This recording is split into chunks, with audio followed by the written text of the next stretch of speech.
প্রিয় বন্ধু বান্ধবীগণ, আশা করি ভালোই আছেন। আসছে শীত, আর শীতের সবজি খাবো না, এটা কি কোনো কথা হচ্ছে? এইখানে আমি কিছু পেঁয়াজ কুচি, কিছু কাঁচামরিচ কুচি, কিছু ধনিয়া পাতা কেটে নিয়েছি। আজকে শীতের সবজি খাবো। এখানে আমি কিছু আলু এবং পাতাকপি কেটে নিয়েছি। দেখেন কালারটা কত সুন্দর আসছে পাতাকপির। আমি চুলার উপর একটা কড়াই বসিয়ে দিলাম, সেখানে পরিমাণ মতো তেল দিয়ে দিলাম, সয়াবিন তেল।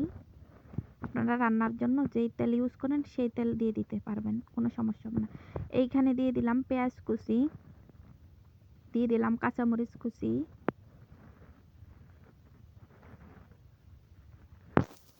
এখন আমি নাড়াচাড়া করে নিব।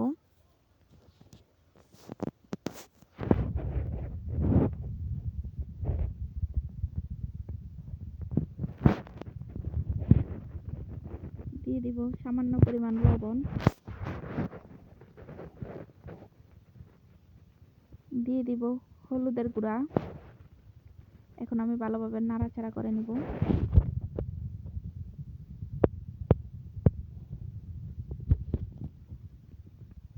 পেঁয়াজটা একটু ভেজে নিলাম, দেখেন। এখন আমি সবজিগুলা দিয়ে দিব। সবজিগুলা দিয়ে একটু নিচের পেঁয়াজটা উপরে উঠিয়ে দিব, যেন নিচ থেকে পুড়ে না যায়, তাই নাড়াচাড়া করে নিচ্ছি।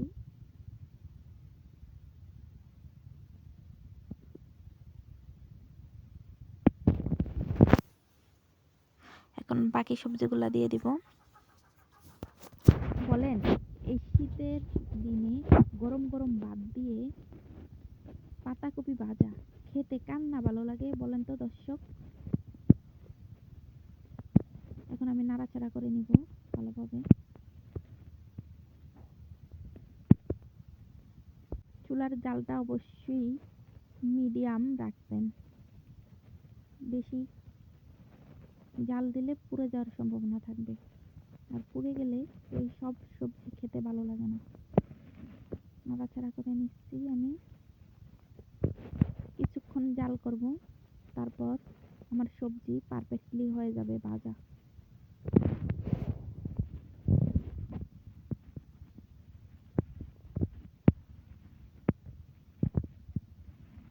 দেখেন এখনো ভালোভাবে হয়নি, কত সুন্দর কালার আসছে।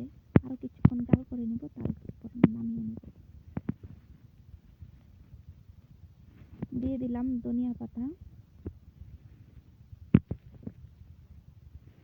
ধনিয়া পাতা দিলে যে কোনো খাবারের স্মেল আসে, সেই স্মেলেই অনেকগুলা ভাত খাওয়া যায়।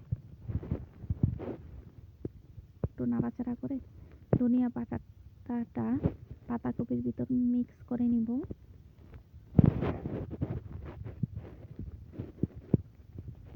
আমার ভাজিটা হয়ে গেছে, এখন চুলার উপর থেকে নামিয়ে নিব।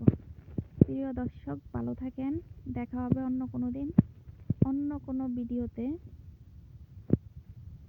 ভালোই থাকেন, সুস্থ থাকেন, সকলে আমার জন্য